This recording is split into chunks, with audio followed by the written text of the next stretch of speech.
Usitafute msaada kwingine. Wakati Mungu anapokaa kimya, usitafute msaada kwingine. Usitafute msaada kwingine.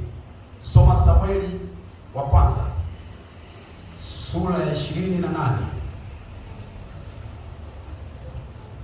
Samueli wa kwanza sura ya 28 mstari wa 6 na wa 7.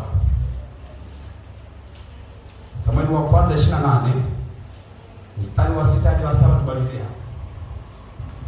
hapo. Aliuliza kwa namna gani? Ya kwanza, twende taratibu. Bwana alipoulizaje?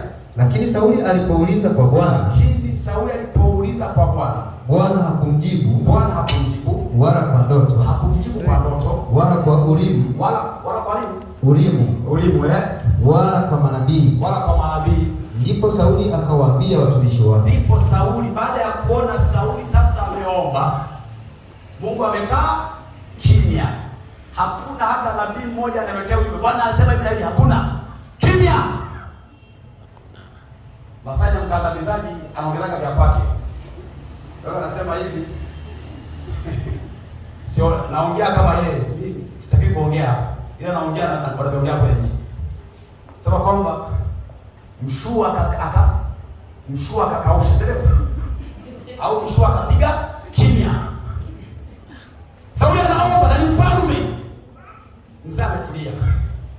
Mzee ametulia.